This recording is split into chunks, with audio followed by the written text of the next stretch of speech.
PTE Talks là chuỗi tọa đàm trực tuyến nằm trong khuôn khổ hợp tác giữa Viện ISB, Đại học Kinh tế Thành phố Hồ Chí Minh với Pearson PTE Academic và Báo VnExpress.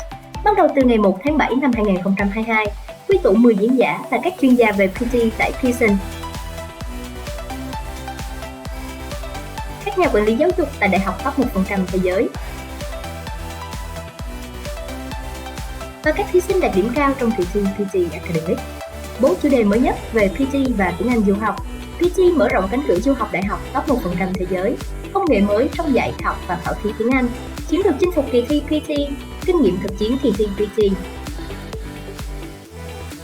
Chuỗi tọa đàm giúp các bạn có cái nhìn rõ hơn về tầm quan trọng của kỳ thi PTE khi xét tuyển vào đại học hàng đầu thế giới, hiểu rõ về ứng dụng công nghệ AI trong khảo thí tiếng Anh quốc tế và chiến thuật luyện thi PTE hiệu quả.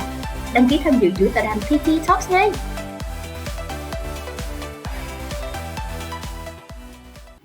Xin được chào đón quý vị độc giả đã quay trở lại với chuỗi tọa đàm PTE Talks. Thưa quý vị, ở 2 tập trước của chuỗi PTE Talks, chúng ta đã được biết đến kỳ thi PTE và được hiểu về cách mà PTE đã áp dụng công nghệ cao vào việc kiểm tra trình độ tiếng Anh của người học. Với tính ưu việt của kỳ thi này thì ngày càng nhiều học sinh lựa chọn PTE để lấy chứng chỉ đầu vào cho nhiều trường đại học hàng đầu tại các nước. Tuy nhiên thì như chúng ta đã biết, với cách vận hành của PTE thì chắc chắn sẽ có nhiều điểm khác biệt với những bài kiểm tra tiếng Anh khác, đòi hỏi người học cần đặt ra lộ trình và những cách thức riêng để có thể chinh phục được kỳ thi này. Vì vậy, ở trong tập 3 với chủ đề là chiến lược chinh phục PTE, các vị khách mời của chúng ta ngày hôm nay sẽ chia sẻ những kinh nghiệm cũng như gợi ý về các phương pháp học tập và ôn luyện để người học có thể áp dụng và đạt được kết quả cao trong kỳ thi PTE, cũng như là những cái thực tế từ cái bối cảnh trường đại học mà các bạn sẽ gặp khi mà các bạn đã đạt được PTE và đi du học. Trước khi đến với buổi trò chuyện thì xin mời quý vị cùng đón xem video giới thiệu các vị khách mời của chúng ta ngày hôm nay. Ông Jarrad Merlo, J, đồng sáng lập và kiêm giám đốc giáo dục và đào tạo tại E2 Language, thạc sĩ ngôn ngữ học ứng dụng của Đại học Melbourne, Australia, giáo viên PTE, IELTS, TOEFL và OET dày dặn kinh nghiệm. Các video trên nền tảng YouTube của J thu hút hơn 100 triệu lượt xem. J có nhiều kinh nghiệm trong việc hướng dẫn và đào tạo các nhóm nghiên cứu, giáo viên và thiết kế các chương trình kết nối sinh viên. Ông Regan O'Malley, điều phối viên học thuật trường đại học Massey, New Zealand, có 14 năm kinh nghiệm giảng dạy tiếng Anh và các chương trình dự bị đại học. Ông có nhiều kinh nghiệm trong lĩnh vực tiếng Anh học thuật và ôn luyện các kỳ thi đánh giá cấp độ cao như IELTS và Cambridge. Ông có kinh nghiệm đào tạo nhiều lớp học viên đạt được kết quả ấn tượng trong các kỳ thi cao học, cũng như đào tạo đội ngũ giảng viên nhằm đem tới chương trình giảng dạy chất lượng cao, đảm bảo trang bị cho sinh viên các kỹ năng cần thiết khi học đại học. Hello Jay and Regan. Thank you, Mai. Thank you for having me. I'm excited to be here. Hello. Hi, nice to meet you.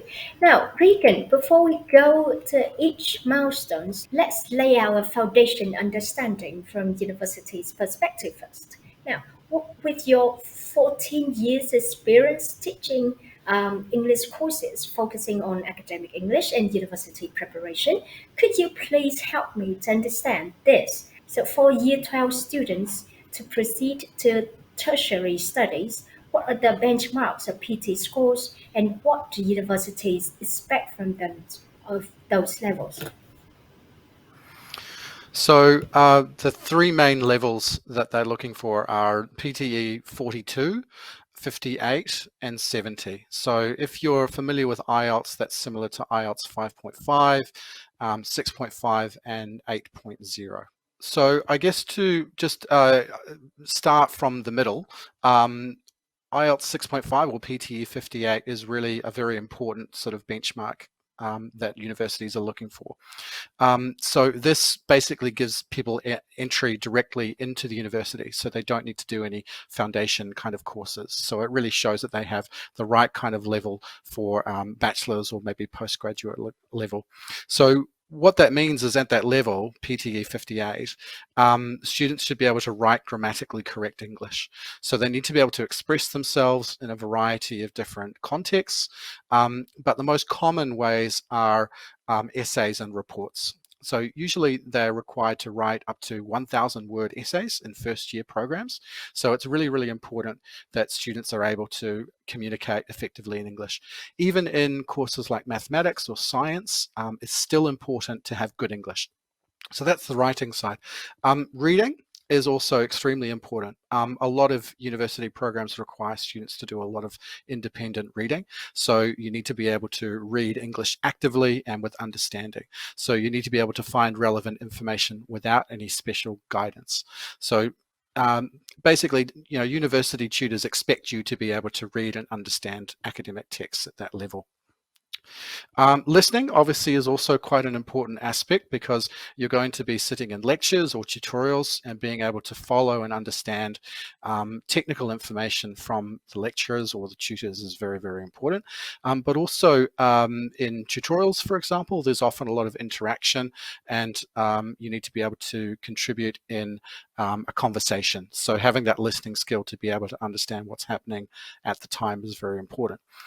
And lastly, of course, is speaking. So you need to be able to speak clearly and freely in English, contribute in group discussions, and so on. There's also presentations that are often needed in university courses. Here at Massey University, for example, most courses have some kind of presentation aspect. So being able to present in English language is very, very important. So that's kind of the middle score, the sort of IELTS 6.5 or PTE 50A. Now, if you're not quite at that level yet, if you're a lower level English speaker, say around PTE 42, this would be the equivalent of IELTS 5.5. So at this level, you're not quite ready yet to join a bachelor's degree program.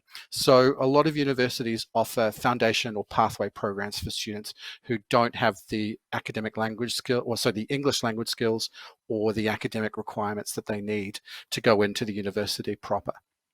So these are usually kind of 4 to 8 months in length, depending on what the students will need. And generally, we expect that students will kind of leave the program with the scores or the English language level that they need to join their degree programs.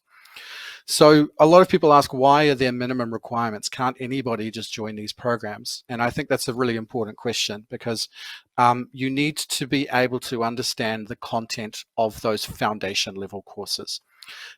These courses are quite intensive. You've got lots of information that's being thrown at you, and the workload is quite intense. So you do need to be able to handle the language that's being presented to you. Even though it's going to be lower level and easier than in a bachelor's degree, there's still a need for those English language skills. And although there is support for English language development, the real focus is on your academic skills and the academic side. So if your general English skills are not quite good enough, then you're not really going to benefit from a foundation course. So that's why there's a minimum requirement to enter those programs.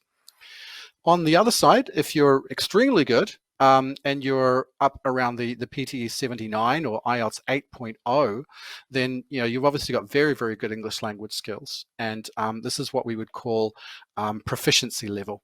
So at this level, there's no requirement for you to do a foundation course. You can go directly into your graduate or undergraduate or postgraduate programs, depending on what you want to do. And so the English language requirements have been met. Now, having said that, there's still obviously some issues that people tend to have, which we'll talk about. But really, the people at this level are able to contribute and understand lectures and tutorials, and generally just get more out of the university experience. Yeah, so the people at these levels tend to be more active and in student groups and other extracurricular activities, and sometimes they take on mentoring roles to help other students in their university journey. Yeah, it certainly gives them a head start compared to their peer, right? Absolutely. Thank you, Regan. And Jay, across all those levels that Regan has just mentioned, is there a fixed set of linguistic criteria that could be used to assess students' proficiency? Yes, absolutely. So every test is testing you on your what's called the macro skills: listening, reading, writing, and speaking. And each of these skills all have sub-skills or enabling skills. So for example, if you think about writing, to be a good writer, you have to know your grammar, you have to have a large vocabulary, you have to spell, you have to have good punctuation, and you also need to be able to write on topic, you need good coherence skills, good cohesion skills, etc. So each of the tests, including PTE, all have criteria. And what they do with each of those testing the questions that you take is they're measuring your ability on each of those sub-skills or enabling skills, which then makes up your macro skill score. So one of the ways that you might think about how they assess you is, yes, they give you a score, for example, from 10 to 90. That's one way. That's the sort of numerical score that they give you. But the number score that they give you is based on a set of principles.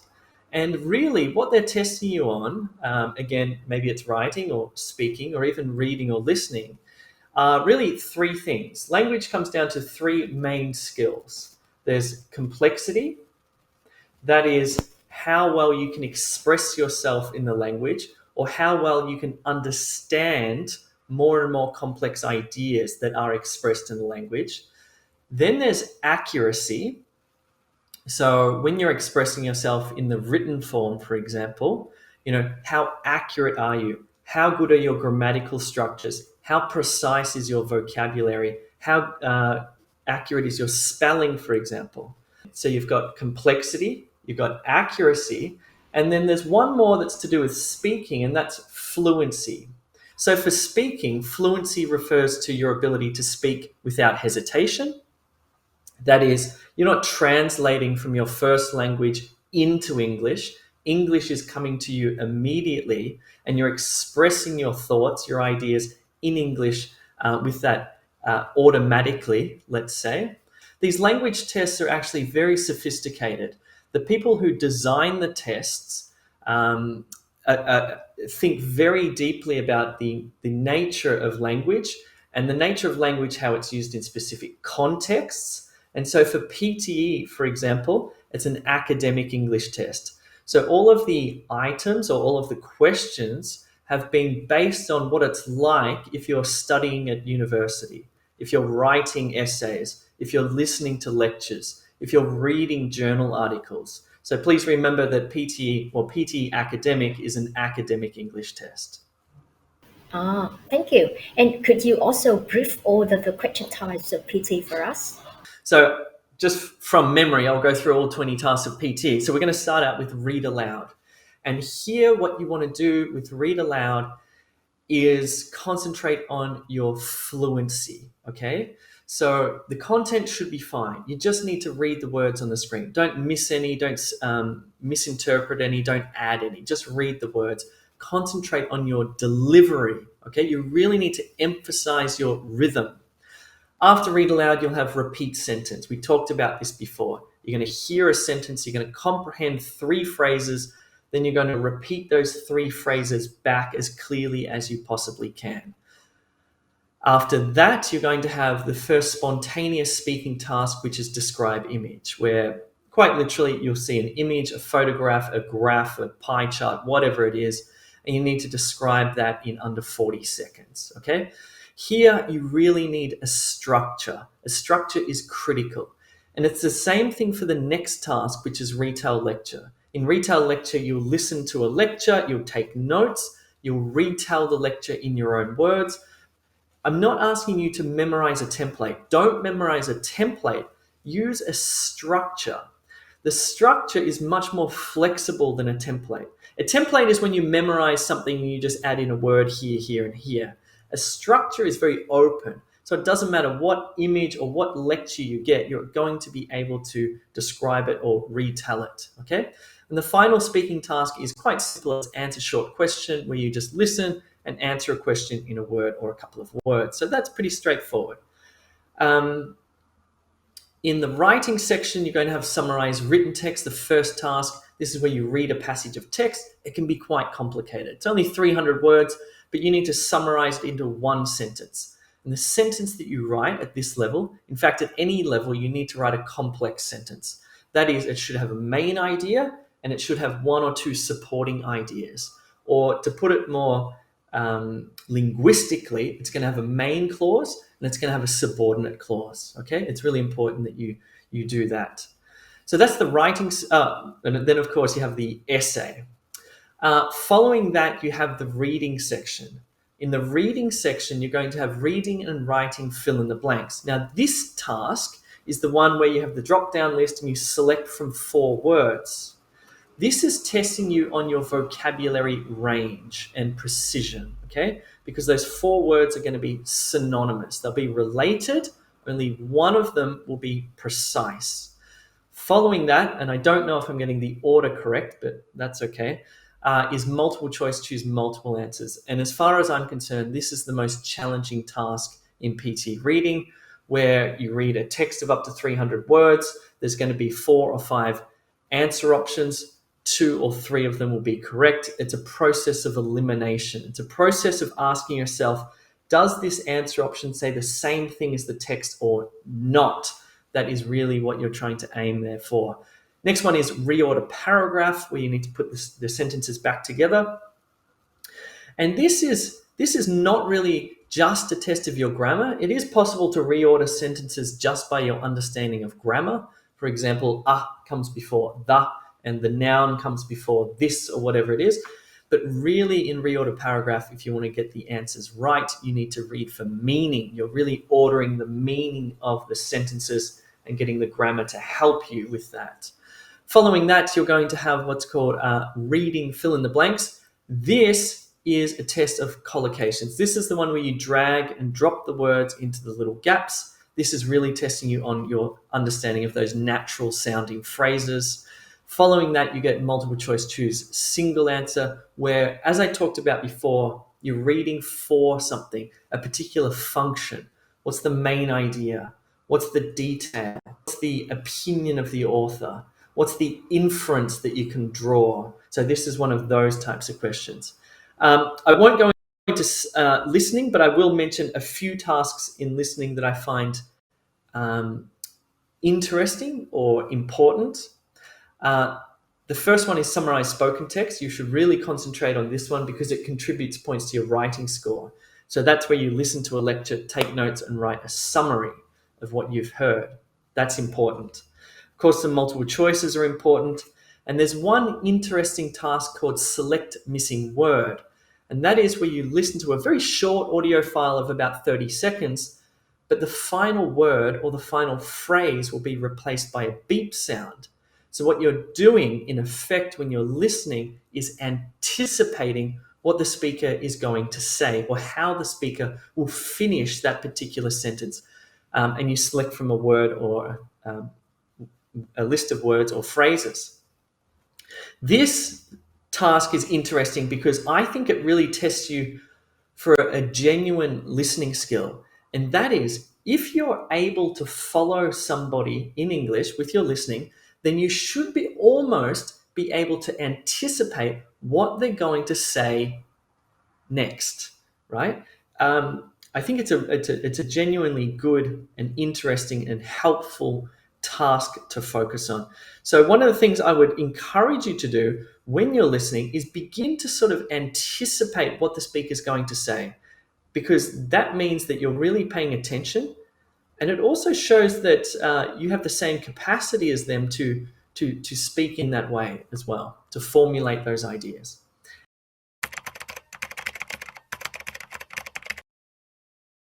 Okay, so let's start with the first target, PT 42, or the equivalence of IELTS 5.5. So Jay, in terms of language proficiency, what are some common mistakes that students of this level usually make?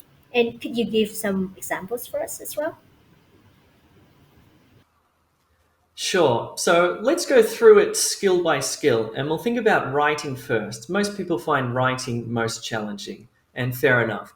So if you're at the 5.5 level, which I believe is around the PT 42, you firstly might have trouble with the development of your ideas. That is, in your first language, say Vietnamese, I'm sure you're able to come up with very sophisticated ideas for an essay. But when you then go to write that in English, maybe your ideas need to be reduced or simplified. They're no longer as sophisticated as they are in your first language. So if you find that you're having to simplify ideas, then really what you have is a language constraint, a restriction on your ability to express yourself. So that's one thing. Second thing around in writing would be around structure. We know that when you write an essay, that there are set ways to create your introduction, your body paragraph, and your conclusion.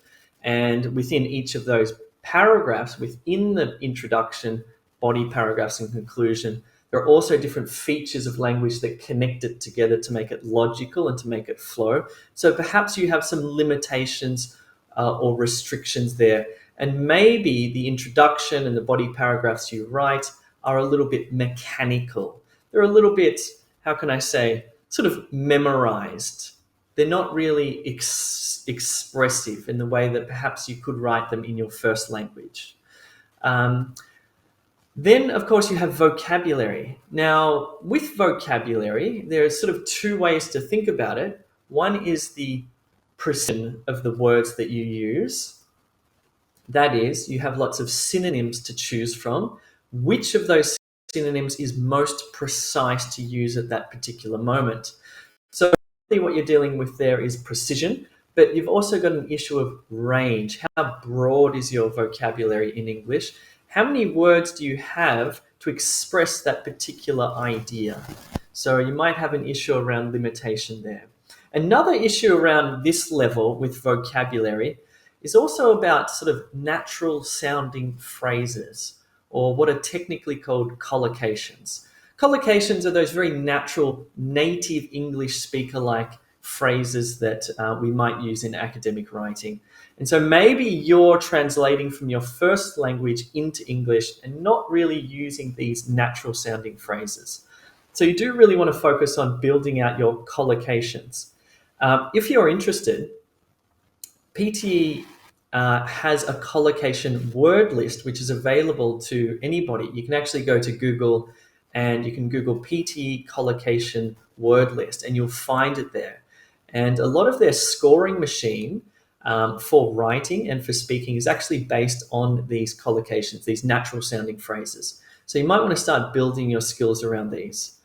We're still on writing, but grammar, of course, would be restricted. And maybe this is around, again, expression of ideas, how sophisticated you can be, but particularly around sentence structures. Maybe you're able to write simple sentences, subject, verb, object, and maybe compound sentences, two subject, verb, objects in a compound sentence. But maybe at this level, you are restricted around writing complex sentences or compound complex sentences.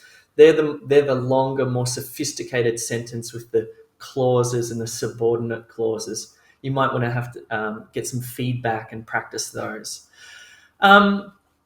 If I make an analogy here with writing at this level, imagine that you're painting a picture and there's different types of art, right? And let's say there are three types of art. There's abstract art, where let's say you're painting a picture of a cup, an abstract picture of a cup, and you're just using very basic lines and it sort of looks like a cup, but it's not very detailed.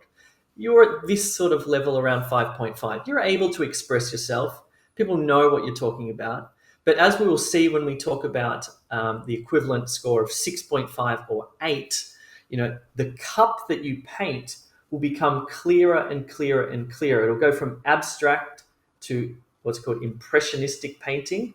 And then finally, those perfect, picture-perfect paintings of almost like photography-like.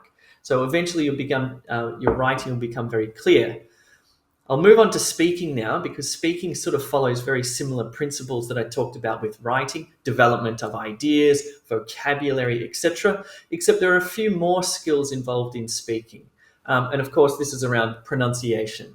So at the 5.5 level, you're able to be understood. Of the 44 sounds of English, maybe you can make about 42 of them quite well.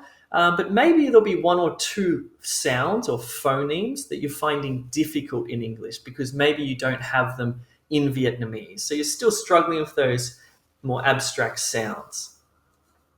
Another aspect of speaking you want to consider is around word stress. That is where you place syllable emphasis in your words. That can get people around the 5.5 mark.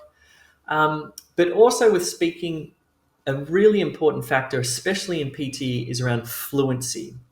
And this really refers to how rhythmic your speech is. It refers to the intonation, the ups and downs of your language. It refers to sentence stress, that is where you place emphasis on particular words to make it more meaningful. And at the 5.5 level, maybe you're hesitating, pausing for a bit too long, searching for that vocabulary, trying to sort of remember that verb tense structure or whatever it is. So they can be some limitations for speaking. Then, of course, with reading and listening, what you're doing is you're reading for or listening for something.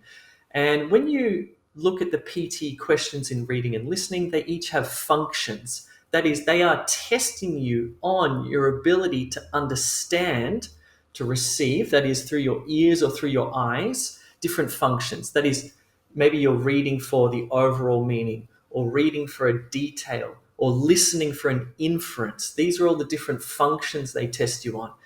And maybe at this stage, some of those higher level skills, like inference, for example, maybe you're struggling with those. Maybe you're okay with the sort of broader, do I understand the gist of the reading? But maybe you're struggling with those detail level questions.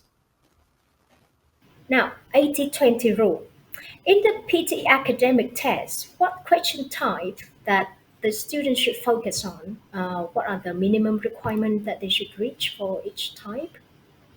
It's a good question. And I really like the idea of the 80-20 rule. That is 20% of your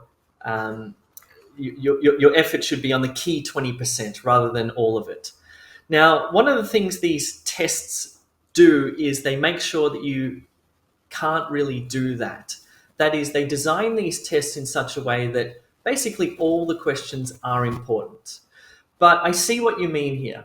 And I think what we're talking about here is, where should you focus your skills? Of course, you need to understand all 20 task types in PTE. That's critical. But at this level, you're probably going to struggle with the spontaneous spoken tasks. That is, in PT speaking, there are 2 tasks that require you to speak off the top of your head, that is spontaneously. And they are describe, image, and retell lectures. So you do want to sort of begin to really focus on those. In speaking as well, though, at this point, I think a really great task to focus on to really help build your skills actually is repeat sentence. This task is very interesting. I actually spoke to the creator of the PT speaking algorithm once. I had a conversation with him, and he said that repeat sentence, basically, if he was going to test somebody's English skills and he only had one task to do it, it would be repeat sentence. Because it's not really a memory test, believe it or not. Repeat sentence, yes, it uses a little bit of short-term memory, but really it's a test of your ability to comprehend and then to articulate phrases in English. And again, I remember I talked about collocations before. So this is where collocations come in handy. So I would focus a lot on repeat sentence, especially when you're practicing. I think it's a great way to hone your listening skills as well as your speaking skills. I would also concentrate on read aloud. And I would also use read aloud for practice. It's a terrific way to improve your pronunciation, your fluency as you read. But you don't want to just be reading. You want to read for meaning when you do your read alouds. With writing, of course, you need to focus on the essay. And I would be focusing heavily on the structure of the essay. I wouldn't worry too much at this stage about, perfecting your grammar or focusing in on vocabulary. I'd be looking at the broad structure of the essay and really trying to get that right. My feeling as a teacher is that if you can structure your essay well, if you understand how to structure your introduction, body paragraphs, and conclusion, the rest falls into place. That is, you know how to start your introduction, what type of sentence comes first, and then what sentence comes next. And then really, if you know the structure, it's about fitting your ideas into that structure. And then it's about letting your language express those ideas, even if it's simple. So we talked about sentence structures before, about simple, compound, etc. At this stage in writing, I'd be focusing on pretty simple sentences, maybe some compound sentences, nothing too complex. You don't want to minimize your accuracy score here. You have to, it's a bit of a balance with complexity and accuracy. Interesting. Could you tell us more about the repeat sentence question type? It seems to be a fun test item at PTE Academic. So repeat sentence tests your ability to listen, and you are scored on your listening skills there because you firstly need to understand that sentence, right? This is a key thing that people sort of forget in repeat sentence. They really concentrate on their speaking, but the fact of the matter is, if you don't hear that sentence completely and properly, then you won't be able to repeat it back. So it's a great listening skill, and it's just such a short, really, we're talking about 2.5 to 3 seconds. That's all you're listening for, and there might be around sort of 10 to 12 words. Now, those 10 to 12 words are broken into phrases. There are usually 3 phrases or 3 chunks of language in repeat sentence. So you're not listening for 12 individual words, you're listening for 3 chunks, 3 phrases. That makes it doable in terms of your short-term or working memory. Okay, so you've understood the sentence, and then you get to repeat the sentence back. And of course, you want to repeat it exactly as it was said. And hopefully what you've heard is exactly as it was said. And you should also be repeating the sentence back with the same 3 chunks, and also trying to mimic the same way that it was said in terms of its delivery, in terms of its intonation, in terms of its word stress, sentence stress, etc. So it's actually a very efficient way to measure your language skills, your listening and speaking skills. And, you know, I think it's quite a fun little test item as well. It's not a big, long, boring test item. It's good fun. So shadowing is, let's say you have an audio file and you have the transcript, and the person speaking in the audio file, maybe you like their accent or the way they speak. Maybe they're native speakers, or maybe they're Vietnamese people speaking English, but they're very clear. And so you want to mimic or shadow the way that they speak.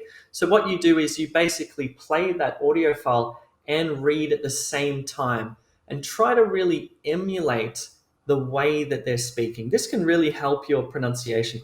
It will also sort of show you where your pronunciation differs. So one thing that I've noticed as a teacher with Vietnamese speakers is that they seem to drop the final syllable of a word. And I see this actually in my city I hear this rather, in my city where I live in Melbourne. I'll go to a Vietnamese restaurant and I'll get one of those wonderful banh mi rolls. And let's say the banh mi roll costs $6.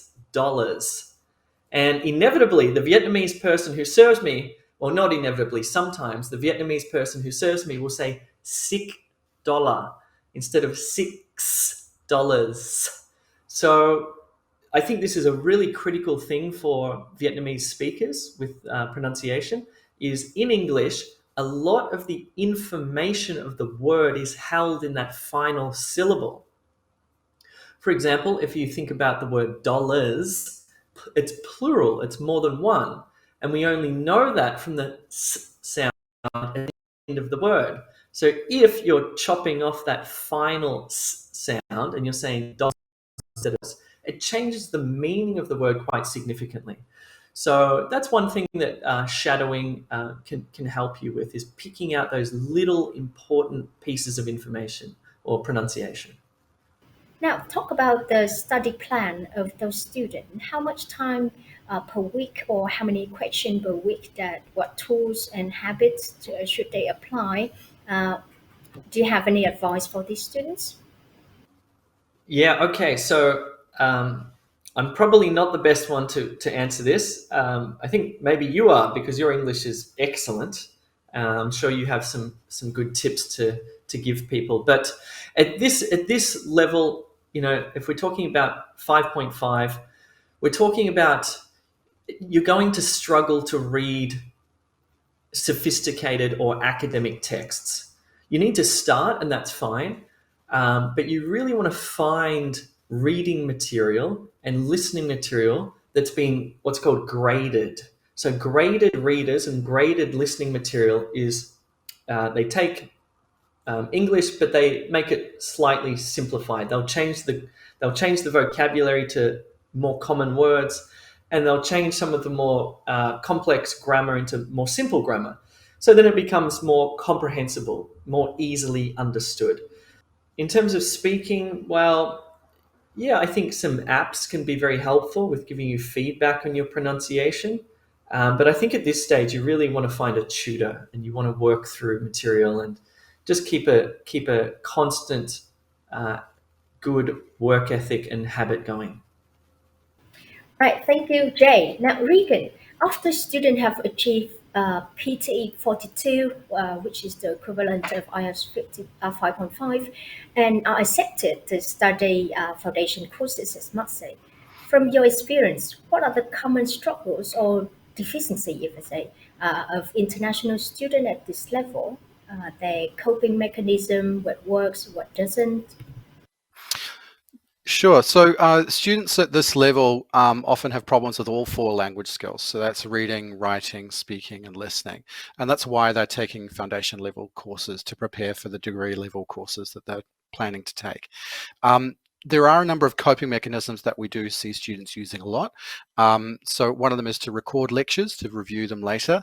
Obviously in online situations that's something that people can use through Zoom, for example, but also sometimes people use audio recordings as well in person.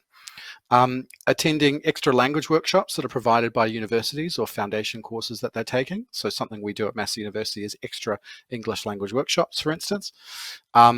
Using translation tools when reading, and also technology like grammar checking software and writing. That's a common tool as well. Another way is forming study groups with classmates to share ideas and help each other understand the main points of their study.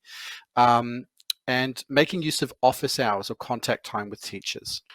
So this is something that, depending on the course, there may be extra time when teachers offer, office hours where people can come and drop in and visit and ask questions. So, good students make use of that. Yeah, students are generally, try to be proactive and look ahead at time management. I think that's a really important skill to be aware of, and to make use of the extra focus on language skills that foundation studies courses offer. So there are often, grammar lessons, vocabulary lessons, things like that as part of the foundation program that that students should make use of. But another key thing is learning about the writing process. So a lot of students focus a lot on the product of their writing, but really at foundation level, we're trying to encourage people to learn about how writing is a process. So from planning the writing to a first draft, getting feedback, and then the final product. So we want to focus that skill. And lastly, it's learning to be independent. So students often find themselves in situations where they don't know the answer to a question. So we try and encourage them to find out how they can find the answers themselves, and giving them that confidence to be able to cope with anything that comes up. So those are some general kind of tools that we see a lot from students. Now, some of these techniques are really effective and really beneficial, but some techniques, there's kind of some issues with those that, that are worth considering. So I think one of the most dangerous things that you can do at the lower levels is to lean too heavily on technology. So some students at this level can't write an essay without using Google Translate or Grammarly, for example. So they tend to focus more on, the technology, the tools that they're using to cope. And what that means is they're spending less time on actually improving their language skills. And the reason this is a problem is because often at higher levels, you may need to do, for example, a writing exam, a writing test under timed conditions, and you might not have your Google Translate, for example. So if you can't deal with a writing task, for example, without using translation or even reading something without that technology, then that's a problem. So we do kind of warn students about relying on that too much. The other sort of side effect of this is the students that are using this technology don't tend to be as active in classes. They tend to focus a lot more on the written aspect of the courses, and they might be able to produce some writing that's quite good with those tools, but when they're asked about the writing or they have to discuss it, it becomes a problem. You know, they're not as able to discuss the things that they've actually written about. So my advice is always to keep things in balance, you know, so to try and do what you can with your language skills, but then use technology as kind of a last, you know, step just to sort of fine tune things. That's what I always recommend. Now, the other sort of advice that we give is that if you're doing foundation level courses, make the most of them. You know, I always tell students that you will never have as much guidance and one-to-one contact with your teachers as you do at that level.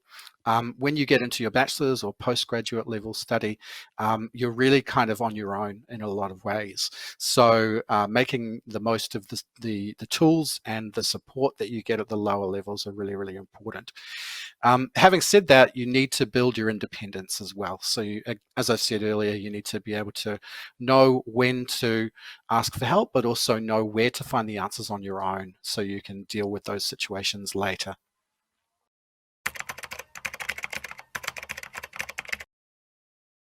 Now let's move on to the target PTE 58, or the equivalence of IELTS 6.5. Now, Jay, how would you describe these students at this band scored? In terms of language proficiency, what are some common areas that they often struggle with? Okay, so jumping from 5.5 to 6.5, it's quite a significant jump. It's actually a more significant jump than going from a very low score to a slightly higher score of the same gradient. When you get into the middle ranges here, it's actually harder to sort of make that jump. And what they're assessing you on is the same thing. They're essentially assessing you on complexity, accuracy, and fluency again. But this time at the 6.5 level, if we think about writing and we think about development of ideas, your ideas are more sophisticated. And so if we think about the language that you use again, if we use our painting analogy, again, you've gone from some sort of abstract art where you sort of looks like a cup. This time it's more like an impressionist painting. You can clearly see that it's a cup. It's not perfectly detailed, but it's quite obvious. In other words, your language is sophisticated enough to paint a picture in the reader's mind. With regards to structure, you're using those essay structures again, but you're using them in a way that is more elegant, okay, less mechanical. They flow better. There's greater logic. Your examples are more detailed. And you're addressing all parts of the question prompt. I'm using the essay because that is the main writing task in PTE, but also any other English language test as well. Now, with regard to vocabulary, you're beginning to use collocations, those natural sounding phrases, and it's starting to sound quite natural. It's starting to sound native-like. It's not really so much a translation from your first language into English. The other thing with vocabulary is here you're attempting to use specific topic vocabulary, right? So let's say you're writing an essay on crime, and maybe you're beginning to use some more sophisticated vocabulary around, juvenile delinquency or incarceration, or repeat offender, something like this. You're beginning to use those words and those phrases that are very topic specific. Maybe you're making minor errors with those words, but that's okay. You're beginning to bring them into your writing. And your accuracy at this level is really quite good. You're using a variety of sentence structures: simple, compound, complex, compound, complex. Maybe there's some errors in those more sophisticated sentences, but it's working. Maybe you're making you're making grammar errors that you shouldn't be, like plural nouns or maybe the wrong preposition or something like that. But overall, it's very clear and you're doing really well. Look, really, honestly, if you get to this point, 6.5, as far as I'm concerned, you're a genius. That's a very difficult milestone to reach. Now, with regard to speaking at the 6.5 level, so again, we talked about the 44 sounds of English. Maybe you're still making some slight mispronunciations here and there, but overall, you've got the sounds of English down. You can make those sounds very well, including the ones that aren't in Vietnamese, which I take my hat off to you because some of those sounds are very difficult. Also, at this level, it's not just about individual sounds, it's about consonant clusters. That is the combined sounds of English. So it's not just p, d, t, for example, but it's pr and pl and dr, like draw. If you're going to draw a picture, dr, it's those combined sounds. And also the subtle differences in vowel sounds, like a versus f versus a versus if versus o. All these, and also the combined, like oi, these combined vowel sounds get quite tricky, quite sophisticated. But at the 6.5 level, you're doing really well. Maybe some slight sorts of interference from your first language, but overall it's very good. And with regard to fluency in speaking, your intonation is starting to really work well. You know, you're using rising intonation at certain points. You're using good sentence stress. And another thing which I haven't mentioned yet, which is critical, is connected speech. So you know how a robot speaks? You know, one word after the other word like this? Well, when you get to the 6.5 level, it starts to come together to form natural connections. You know, the words, some phrases sort of join all the words together. So connected speech is critical here.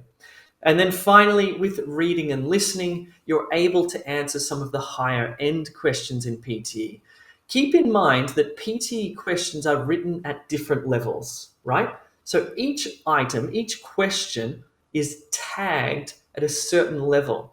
Some of them are tagged at a lower intermediate level. Some of them are tagged at intermediate, some at upper intermediate, some at advanced. So each of those questions is written according to a spectrum of complexity and difficulty. And what you're able to do at the 6.5 level is actually answer some of those higher end questions, those upper intermediate B2 plus, C1, C2 questions that use sophisticated vocabulary and grammar, which is amazing. So when they study, when they prepare for the PTE academic test, what question types specifically should they focus on? Or what kind of learning strategies are suitable for them? Yeah, so I really recommend focusing on all question types in PTE, all 20. I think you should focus on all of them because each of them are testing for something unique. And the more that you focus on them, the more that you'll build your skills in those areas. And there's actually overlap between those skills. So for example, we talked about reading fill in the blanks, where you have to build the collocation. You drag and you drop to form a collocation. Now that skill of being able to recognize and create collocations is very helpful in writing and also in speaking. So it's a reading task that has benefit for writing and speaking as well. So I would concentrate on all skills. Unfortunately, I don't really know the weightage. Nobody really knows the weightage of each of the tasks. And so you can watch YouTube videos where people claim to know the different weightage, but it's more sophisticated than people make out. For example, I told you earlier that in PTE, they use a range of different difficulty levels with their question types. So obviously, the higher difficulty level will be worth more points. So some people say, for example, that you should not pay attention to the multiple choice questions. But I really don't think that's a good idea. What if that multiple choice question is actually testing you in a higher difficulty range and therefore is worth more points? You don't know the answer to that. So you just have to attempt them all as best as possible. Now, in terms of preparation at this stage, you should be doing practice of PTE. But one of the things you should be doing, actually two things to keep in mind here. One, you want to have good practice materials.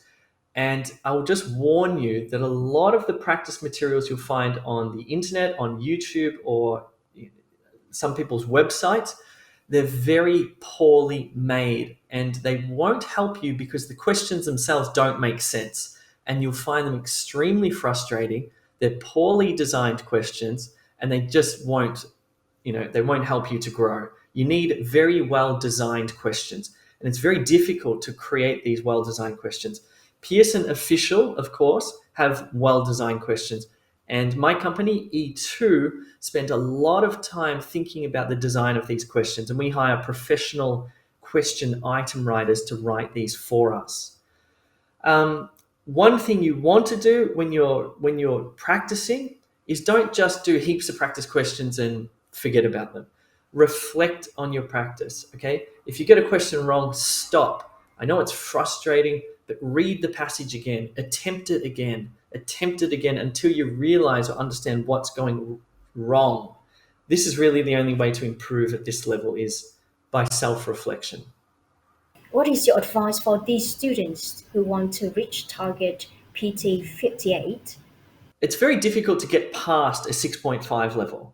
And what you'll find, especially in IELTS, is a lot of people get stuck at a 6.5 level. And really what's happening is they're stuck because, especially in writing, they're unable to really go to the next level and develop their ideas and express those ideas in detail through more sophisticated language structures. Okay? So really what happens is the idea development in an essay, the topic sentence, the reasons, the examples are not that sophisticated. They sort of go about 70 or 80%, but then in order to really flesh them out, that is to make them sophisticated, requires more sophisticated vocabulary and more sophisticated grammatical structures, okay? So I can't really come up or show you anything off the top of my head, but going to that next level, especially in writing, really does require you to read good writing and to begin to reflect on what good writing is in English. So how do you find good writing and how do you read good writing in English? Well, you should be paying attention to reading magazine articles at this level because they're written by journalists who are probably native speakers, and the sentences that they write will be naturally very sophisticated. And you should not be disheartened because that's a huge challenge. These people are professional writers, but what you should be doing is really paying attention to how they write and thinking to yourself, oh, I like the way they've written that sentence. Maya and I talked briefly together about the subconscious and how important this is. You'd be surprised how much information that you can store in your subconscious just by reading. And then on test day, when you're under a little bit of pressure, you feel that adrenaline, all of a sudden you'll start to find that these sentence structures and these phrases and whatever will come back to you. Thank you, Jay. Now, Regan, now that students have reached PT 58, the equivalent of IELTS 6.5, to get to degree level courses at university, and what are the common struggles of international students at this level? And how do they usually cope with it? So students at this level will usually be in their degree level programs. So they won't have as much focus on English language skills in their classes, as the university will expect you to have the language skills that you need already. So for this reason, this is where a lot of students kind of sink or swim. We do see a lot of students struggling at this point if they have moved into their degree level program a little bit too quickly. So a lot of the techniques that we discussed earlier for the lower level students are still really valid. So things like recording, study sessions with other students and so on, they're all still valid, but there's a lot less kind of hand holding or guidance from lecturers and tutors at this level. They expect you to know what's happening, and if you don't ask for help or if you don't ask for clarification, they will just assume that you know what's going on. So it's something where students need to begin to be a bit more independent and proactive. So that means if they kind of realize in themselves, oh, I'm having problems listening, then they need to be independent and try and find a way to improve those skills. Now, universities often have a lot of different resources that are still available. So, for instance, at Massey, we've got the Centre for Teaching and Learning, which offers extra workshops and different online materials that students can use to help them improve their skills. But those are things that students have to choose to use. So we don't kind of make it a compulsory thing. So students need to be proactive and self-aware about themselves. So yeah, so just being self-aware and knowing about your strengths and weaknesses is really, really key.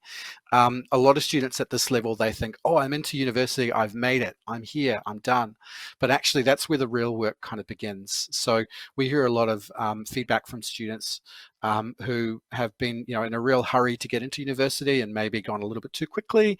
And they always come back and tell old students, hey, make the most of your foundation level, make the most of that English language skill development, because once you're in those degree level programs, it can be more challenging there. So one other sort of piece of advice that I always give students is get to know your classmates and your fellow students. Try and engage in the social side of university as well. There's lots of groups and societies and different events that happen around a lot of universities that you can get involved in. And this is great because it gives you good opportunities to improve your English language, like your speaking and listening, and also just develop a support network for yourself. So other students are also a really, really good resource for you.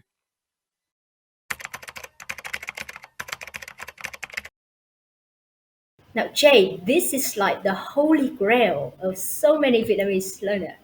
In terms of language proficiency, how do you recognize that people are at this level, and what areas they should work on to be like on the native-like level?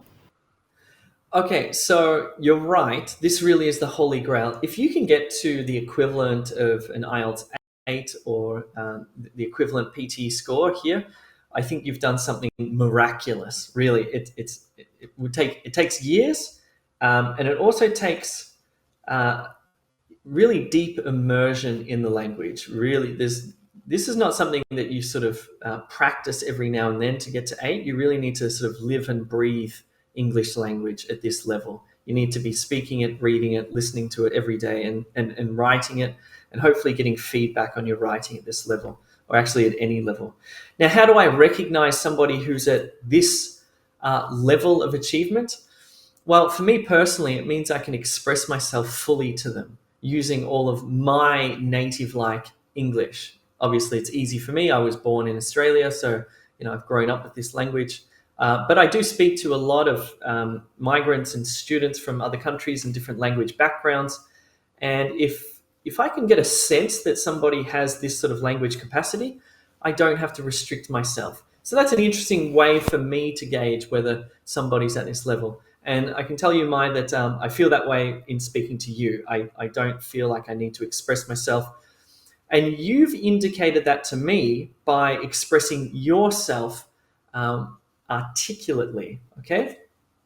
So I can recognize sophisticated vocabulary that you use, and what you're really doing with that vocabulary is expressing sophisticated ideas. The ideas are unimpeded by grammar, okay? What's happening here is you're not using sophisticated grammar. It's not about that. It's you're able to express ideas clearly, and the grammar is just the vehicle for those ideas, and the language is that vehicle. So that's how I can sort of get an idea. If I look at a piece of writing at this level, again, if we think about complexity and accuracy, well, they're extremely well balanced. There's complex ideas that are appearing in the written form accurately. There's a great development of ideas. If it's an essay prompt on a specific topic, let's say it's on crime again, there's a range of vocabulary that's related to crime, and it's used really naturally as well. The structure's there, the structure flows, there's internal structure, not just the macro structure of an essay, But if I look at a paragraph, I can see that there's internal or microstructures within the paragraph itself. That is, the sentences are really well connected. They flow from one another through the use of pronouns or reference words or discourse markers. There's a whole array of sophisticated language use happening there. When it comes to speaking at this level, the first thing I notice, of course, is your accent or your pronunciation. And, there'll be hints there of your accent, and that's completely fine. You're not trying to get rid of your accent. The accent is not the problem. What's good at this stage here is that you're able to say all of those sounds in English unimpeded by your first language, by your accent. So you might still have a trace of your accent, but all of those sounds, the 144 consonant clusters, all of the vowel sounds are all coming out naturally, unimpeded by your Vietnamese language or whatever language you speak as well. And then with speaking, there's also the fluency aspect, whereby there's very little hesitation. There might be some hesitation, and that's completely natural. Everybody hesitates, even in your first language, or pauses, or error corrects a sentence. Sometimes we say something and we sort of reformulate the sentence. This is entirely natural, but it's all coming out very fluently. And then at this level, the equivalent of an IELTS 8, the reading and listening level, this means that you're able to read, academic articles or magazines or semi-academic magazines. Even I, to be perfectly honest, when I read academic journal articles, like the ones written by university scholars, I struggle to understand them because it's extremely complex. But reading a magazine or something like that, you should be able to do that with, pretty much 99% understanding of what's being said, even if it's quite complex sentence structures or complex topics or whatever it is. So really, again, if you get to a genius, and I think it's a miracle, but it's possible. So at this level of high proficiency, is it safe to say that university is just like a piece of cake to this student, Regan? Well, certainly I think that students at that level will have an easier time than the students at the lower levels. But I think there still are some issues that those students need to be aware of. So there's what we call in language teaching fossilized errors. So errors that you've always made in the past that maybe you don't realize that you've made, that will kind of impact on your study a little bit. So yeah, although students at this level are generally more capable and more independent, there's still definitely little language issues that they need to be aware of. So yeah, I always say to students, use it or lose it, in terms of their language skills. Don't just rest on your laurels and think, yeah, I'm here, I'm fine. It's always good to refresh your knowledge and go back and take advantage of the different resources that universities offer to help you with, fine-tuning your writing, for example. Yeah, so I think that's a really important thing to do. Also, I mean, there are other skills other than language that students at this level would often, need a bit of help with. So obviously language demands are going to be an issue for some people, but there's also other kind of study skills that need to be addressed as well. So one of the most important ones is critical thinking. And this is something that we find for some students, particularly Asian students, that's a bit difficult. Many students often, come from a culture where knowledge is not questioned or information is just accepted. And in a lot of English-speaking universities and Western cultures, it's very much expected that students need to question the information that they're getting, comparing theories and opinions from different sources, and kind of synthesizing that to produce their own work. So university is not just about memorizing facts and figures. It's about applying concepts and comparing different ideas. So if you can do that, you're going to be much more successful. Another kind of key study skill is research. So a lot of students will come in and think, oh, I'll just Google something, for this topic. And that kind of leads into some dangerous areas for students, leading you to websites that perhaps are not useful.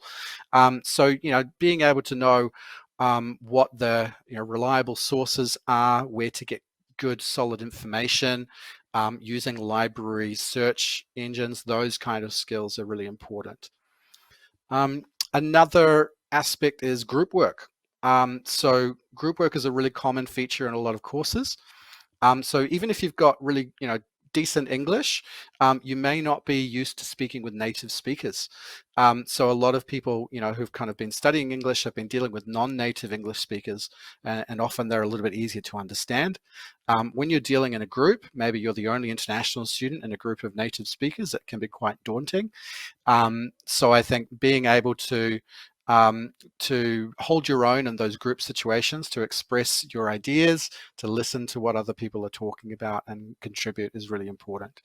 And related to that is presentations as well. So as I mentioned earlier, presentations are a common form of assessment where you need to present your research. It might be on your own or in a group. Now, in those kind of situations, depending on the course that you're doing, you might be able to record your presentation, and that's a really helpful thing for a lot of international students, because you can record yourself multiple times and pick the best one. So that's really helpful. But we always say in those situations, just be careful about reading from scripts, because it can be a lot less natural. So we always encourage people to just be aware of the pitfalls of that. Wow. So there's a lot of other challenges besides English command that we will face at university. Interesting. And Absolutely. that's the exact reasons why we need to go to universities, right? Exactly. Yeah, it's not just about language or knowledge, it's those study skills and the critical thinking skills. Right. Thank you, Regan and Jay. Now, as the conclusion for our episode, do you have any words of advice for our audience who are high school students with a dream to study abroad and are preparing for PT? Like, Jay, could you start first? Okay, so for final recommendations, I would probably go back to a sort of bit of a warning that I gave before about PT questions and where you get your practice material. You see, if you're just a candidate or a student of PTE and you find some questions, you trust those questions. You think that they've been well made, and then you try to do the questions and you find that, you get confused or frustrated because you think that the answer is C, but it's telling you not. It's probably because the question itself is of poor quality. So don't trust all the materials that you find on the internet. Again, I really suggest going with official materials or a trusted source like E2 for your preparation, or perhaps where you work might. So that's one recommendation, is practice with good materials. Second one would be to get feedback. Feedback's really important. It also helps with your motivation as well. And the third one is don't just do practice questions and practice tests. They will only get you so far. You really do need to create a sort of habit that you do every day. And as we talked about before, you want to make your reading habits based on your personal interests so that you can maintain your motivation throughout your preparation journey. And how about you, Regan? Yeah, so I always say to students that university is a challenging space for international students, but it's something that you can do if you're aware of the support systems that you have at different levels. Learn to be independent, learn to find answers to your own questions, but also know when to ask for help. Good luck to you if you're deciding to go on to this new challenge. Right. Thank you a lot for your advice, Regan and Jay. And that's all for today's episode. And really, really thank you for your time and your insights. It is very useful to us. Thank you. Have a nice day. Vâng, thưa quý vị, hy vọng rằng sau những chia sẻ vừa rồi từ phía hai vị khách mời thì chúng ta đã có thể tự vạch ra cho bản thân lộ trình và cách học phù hợp để chinh phục kỳ thi PTE này, tiến gần hơn tới việc cải thiện tiếng Anh cũng như tạo điều kiện thuận lợi cho kế hoạch du học tại các trường đại học hàng đầu thế giới. Một lần nữa xin cảm ơn quý vị đã theo dõi buổi tọa đàm ngày hôm nay. Xin chào và hẹn gặp lại quý vị độc giả trong những chương trình lần sau. PTE Talks là chuỗi tọa đàm trực tuyến nằm trong khuôn khổ hợp tác giữa Viện ISB Đại học Kinh tế Thành phố Hồ Chí Minh với Pearson PTE Academic và Báo VnExpress. Bắt đầu từ ngày 1 tháng 7 năm 2022, Quy tụ 10 diễn giả là các chuyên gia về PT tại Pearson, các nhà quản lý giáo dục tại đại học top 1% thế giới, và các thí sinh đạt điểm cao trong kỳ thi PTE Academic. 4 chủ đề mới nhất về PT và tiếng Anh du học. PT mở rộng cánh cửa du học đại học top 1% thế giới. Công nghệ mới trong dạy học và khảo thí tiếng Anh. Chiến lược chinh phục kỳ thi PT. Kinh nghiệm thực chiến kỳ thi PT. Chuỗi tọa đàm giúp các bạn có cái nhìn rõ hơn về tầm quan trọng của kỳ thi PT khi xét tuyển vào đại học hàng đầu thế giới, hiểu rõ về ứng dụng công nghệ AI trong khảo thí tiếng Anh quốc tế và chiến thuật luyện thi PTE hiệu quả. Đăng ký tham dự chuỗi tọa đàm PT Talks ngay!